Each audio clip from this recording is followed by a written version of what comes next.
Welcome back to the Fiercely Fulfilled Feminine YouTube channel. Today, we're in the midst of a 40-day sexual shame detox. So I felt it was really important to get on here today and talk about why releasing, especially sexual shame, removes automatically as a byproduct deeper, if not the deepest layers of a rejection wound. That, trust me, it is intricately connected. So I am going to talk about shame as an identity, actually, that you may have taken on, very different than guilt. I'm going to explain that.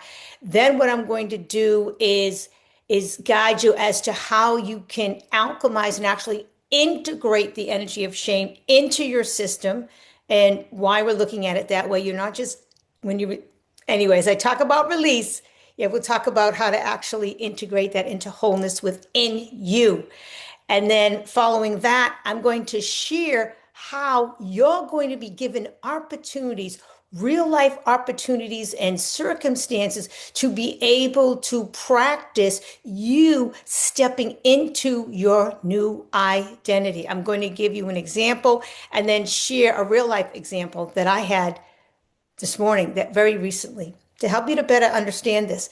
And then finally, I'm going to guide you when you are confronted, or I wouldn't say confronted, or given rather, offered this opportunity to practice your new identity. I'm going to offer you some strategies, tools, techniques as to be able to successfully navigate these opportunities so that you further stabilize and solidify the integration and then the embodiment of this new identity, because that's ultimately what this 40-day sexual shame detox has the ability to do, is to get you to embody and start to sustain and live you as someone who sees yourself as with great self-reverence and great self-acceptance. That's how powerful this tantric mirror work can be. If you're jumping in here because this video popped up and you don't know what I'm talking about, we are in the middle of a 40-day sexual shame detox.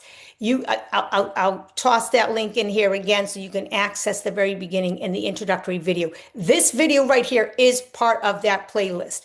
Okay, so here it is. Welcome back again. As I said, I am Ann Hayes, aka Mama G, Sacred Sexuality and Feminine Sovereignty mentor who empowers purpose-driven twin flames to alchemize sexual trauma into embodied power through sacred sexuality so that you can experience true intimacy, lasting fulfillment, and radiant feminine sovereignty. Yes, before I continue, I've already mentioned that detox. I also offer an opportunity to work with me one-on-one.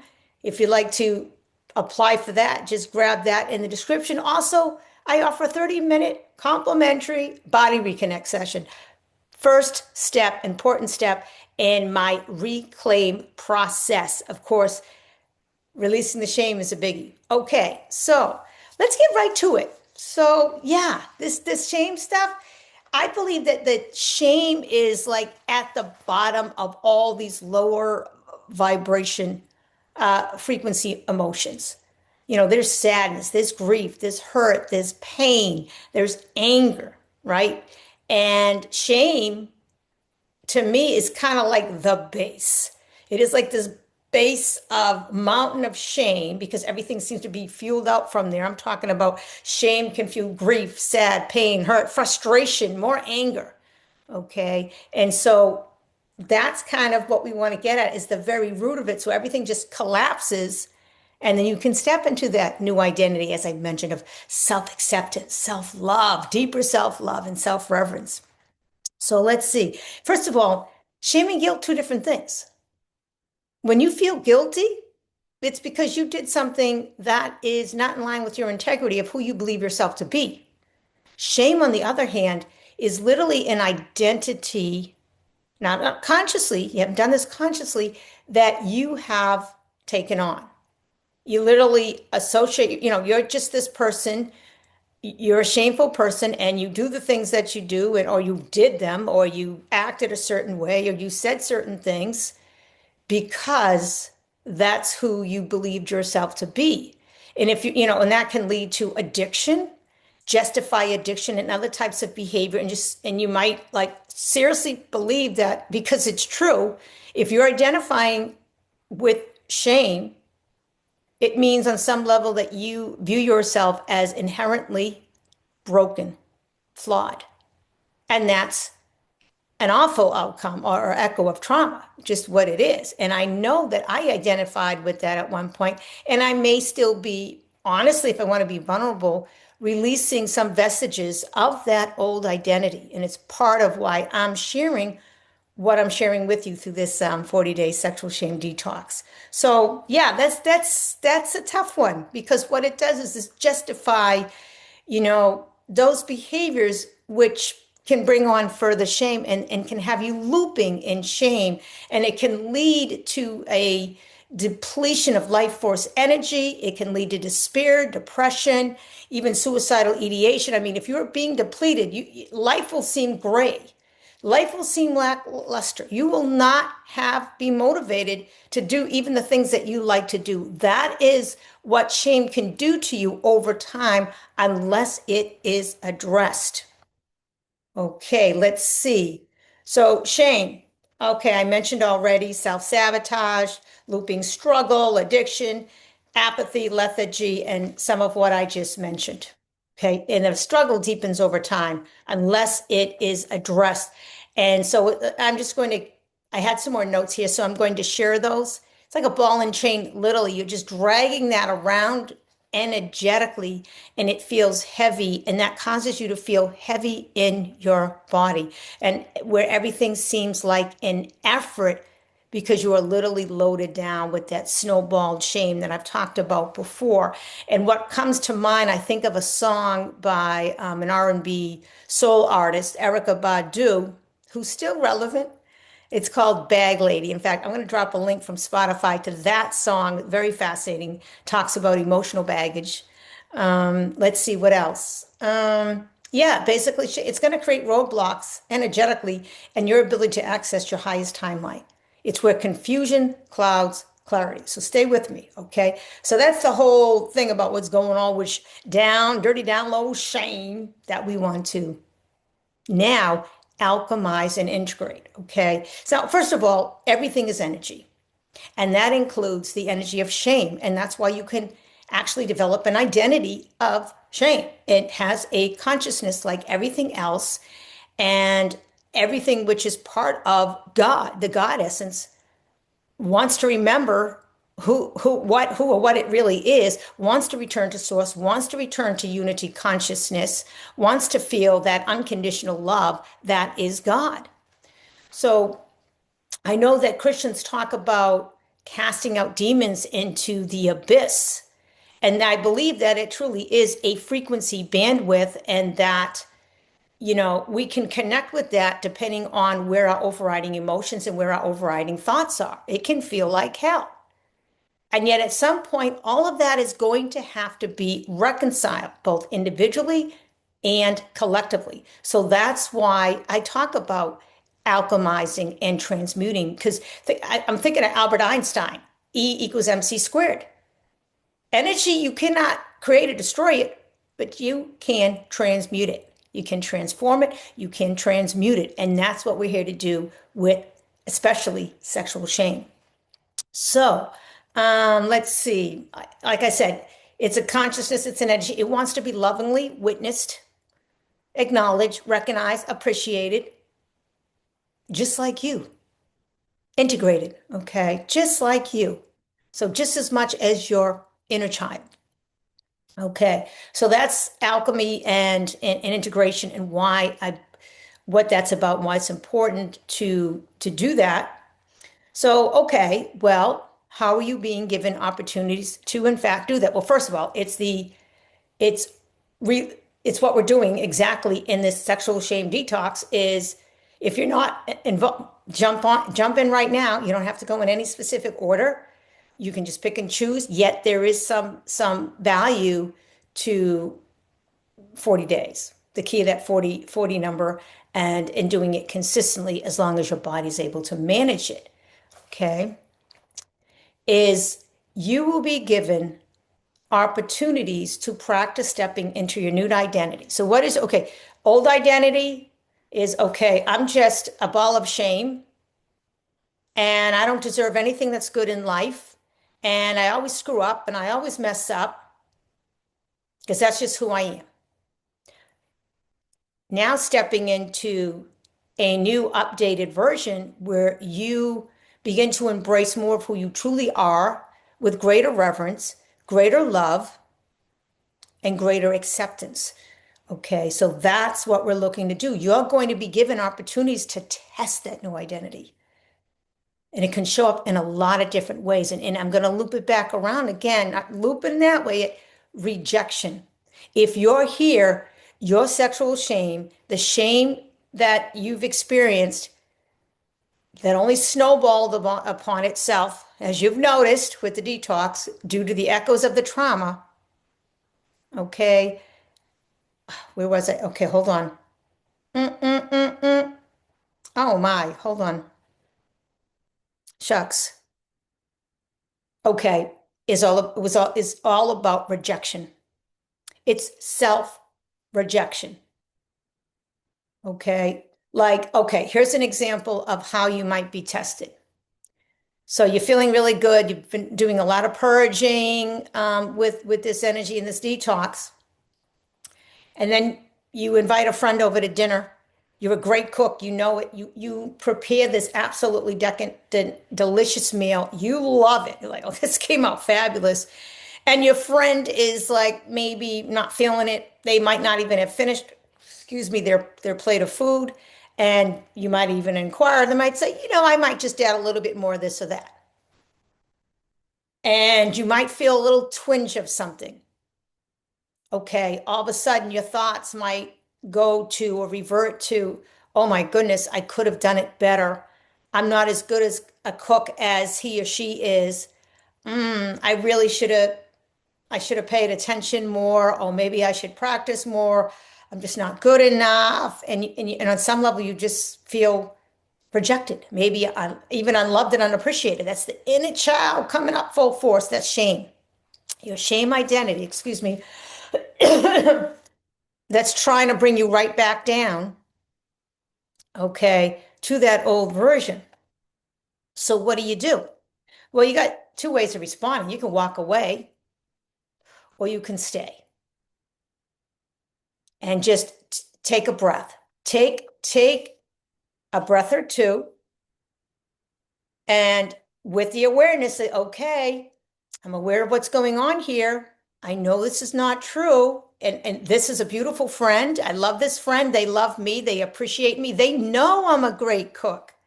So just take a few moments and actually, yeah, from a soul perspective, talk to your mind, your lower mind, and say, hey, I am not my mind. And you could do all this silently, is what I'm saying. I am soul. And as soul, I'm perfect. I'm unity. I'm joy. I'm peace. I'm love. I'm all I ever need. I don't need to do anything or be anything to be loved and to be appreciated. Okay. Oh, hold on. Where was I? What else? I have some more things. Um, okay. Yeah. So none of this is true. And okay. Like I said, stay if you can. Avoid walking away in a huff. Avoid getting angry. I mean, if you're going to get angry and you're going to walk away, do it. It's okay. Don't shame yourself if that's what you need to do. If you're still at that level where there's just a little bit more in there that wants to work its way through, that's okay. There's no right or wrong way to do this. Yet the if you could, even if you do walk away and just say, I need a few minutes or whatever it might be, at least, processing and reflecting about it. You can do that either in the presence very quickly and silently in front of your friend, or you can excuse yourself and do that somewhere else. It's up to you. The key is you want to be aware what's going on and you want to be conscious about what you do with it. Because this is the key. This is what allows you to not only integrate it, but over time with similar circumstances that are presented to you to embody it, which means to live it and sustain it. Okay, so let's see. I would say later, process any emotions that came up. You probably experiencing a little anxiety, which means you're trying to push things down. That's what anxiety is. Sadness, hurt, pain, grief. That's your inner child. When you had a need that wasn't fulfilled,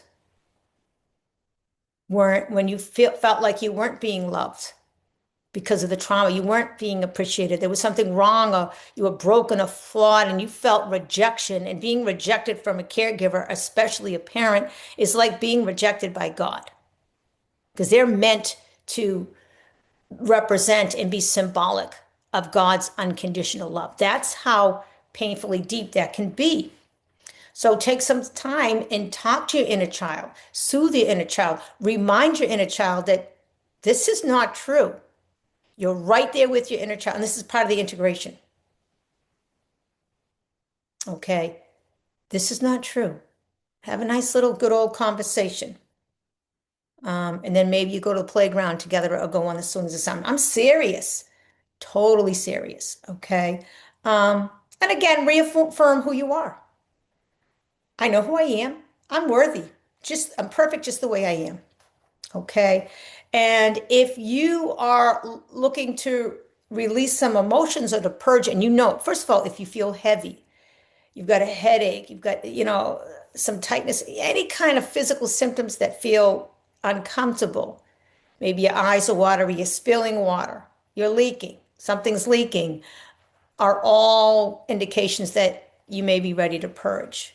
And there's different ways to purge. Of course, tears and water are the great dissolver. It's a great way to alchemize and transmute lead to gold, literally, heaviness to lightness.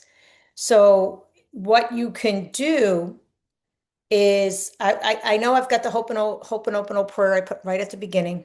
I would say listen to that every single day, and that could be enough to stimulate a purging. Listen to a God frequency or any kind of frequency that calls to you. You can go right on Spotify, and there's literally playlists that are called the God frequency to remind you of who you are. And if there's any dissonance, you will feel it. The purge will happen. Um, you can put your hands on your heart and ask God to remove what afflicts you, to take away that affliction or whatever it might be. Conscious breathing, and not like this is not when you're going to be doing a fire breath, unless that's what works for you, because it may. Yet, if you're feeling heavy and fatigued and tired, that might not be the best thing.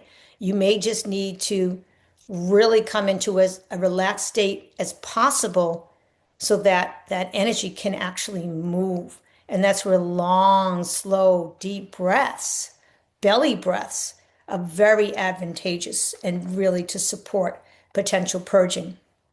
Let's see, what else do I have here? Spend extra time in nature. Just sit in nature and feel the energy and the ions, the positive ions in nature or I want to say ions that support your well-being, and just breathe, breathe. And maybe you just lie down and put one hand on the abdomen and one hand on the chest. Okay. You know what works for you. Here's the deal. You got to take everything off the schedule, especially if you're doing this detox for the first time. And it is, because I'm the one that came up with it. And this is the first time I've shared it. You have really got to take whatever you can out of your schedule, prioritize your healing, your transformation, your integration, and eventually your embodiment, which is going to take a little bit more time because you're going to want to practice that. It's going to come up, that old version. It's going to try to pull you back down. And so you'll be given opportunity. So I'm going to further exemplify how this can show up. I am going to share. So if you want to stay with me, I'm going to share with you what happened to me today, because I think this is probably the best way to share how this could pop up. Now, if you're here, you know that I have a history of sexual trauma, repeated sexual trauma as a child, which is a big reason why I'm here to do what I'm doing. And so I've experienced that rejection wound. I've experienced it on many different levels because I also had a mother who wasn't really emotionally present, wasn't affectionate, and I don't really ever remember the I love you, love yous growing up. So there was that aspect. There was an aspect of being in a big family, being a lesbian. So a lot of different elements there. And of course, all of the ways that my trauma showed up, that echoed and reverberated out in ways that weren't necessarily healthy to me or to others. So you could imagine had identified with shame pretty well and in that self-rejection wound. So I went to a church today. And I was like, you know what? And a Catholic church, no less. And I said, I want to go to church and I want to be there with others and I would like to praise God and maybe there'll be music and would love to be in the energy of community. So I said, okay. So it's where I am right now. It is still summer and a typical day could be 95 degrees. It dropped down to 86 degrees today. So I typically don't, I wear like short dresses.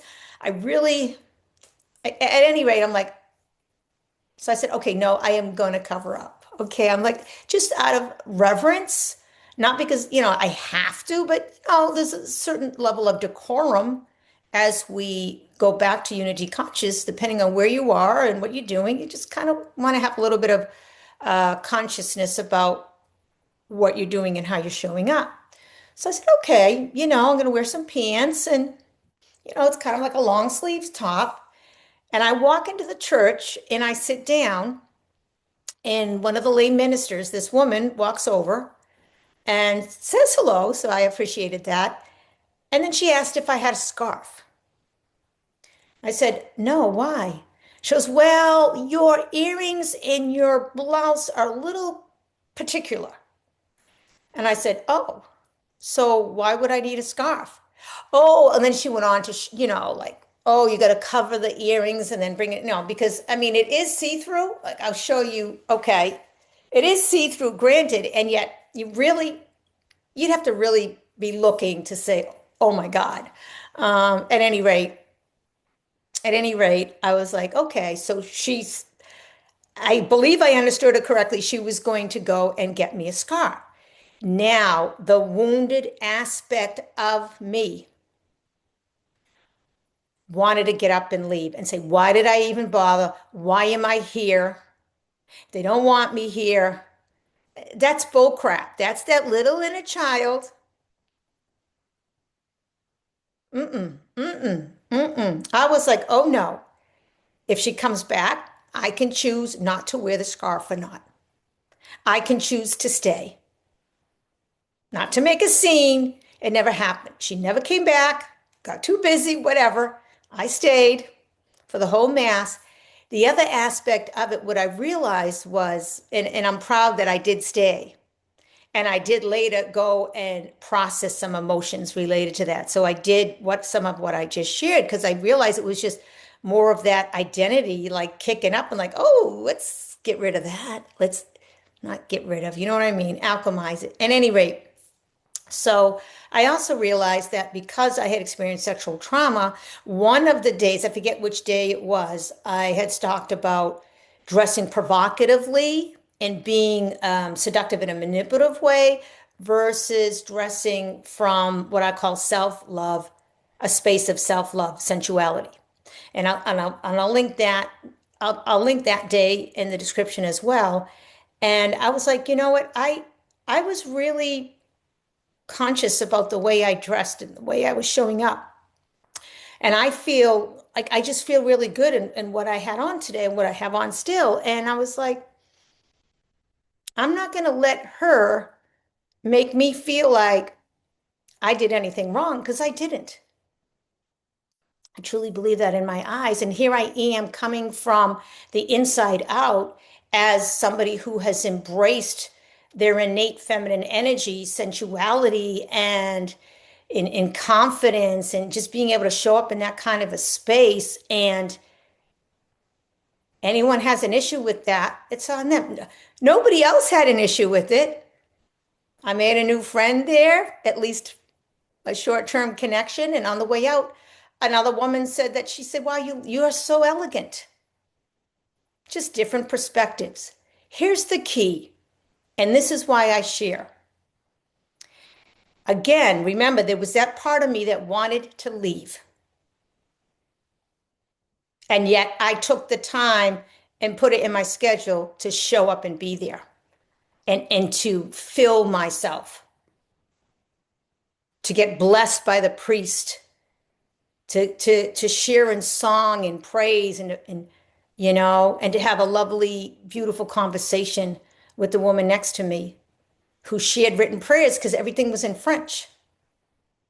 Somebody gave me a bottle of water when I started to cough because that was the inner child coming up. I would have missed out on all of that if I had walked away. So I stayed. And I did start to feel a little bit emotional, not in a big way. And then I said, okay, I'm a big girl. I'm going to get what I came to get here. God guided me here. And then I'm going to go home and I'm going to process this. I'm going to alchemize it. I'm going to transmute it. I'm going to do what I need to do. I'm going to sit down with that inner child because there's a new identity here. And this is Ann Hayes, Mama G. Deep self-love, deep self-reverence, deep self-acceptance, perfect just as I am. There it is. Okay, so let me know how this resonates with you. Let me know if you have tried any of this 40-day detox, if you're doing it, what day you're on, what kind of feedback, what kind of experiences, what's coming up for you, or is this something that I have not yet shared? You may want to wait till after 40 days or not, that you would like me to talk about or to share. I know, for example, all right, no, let me see if I can end this right now and stay focused. At any rate, share it up, like, comment, subscribe, and share it up because this is truly here for the benefit of all. Let's just remove that rejection wound for good or completely alchemize it and bring in that shadow and make it whole and come together. Let's reconcile that. All right, that being said, go on and listen to that Ho'oponopono prayer. That's a great start. Or maybe just hang out with your inner child. Like I said, if I had a playground nearby and I had somebody, I get on a seesaw. That's where I'm at. All right, where am I? Much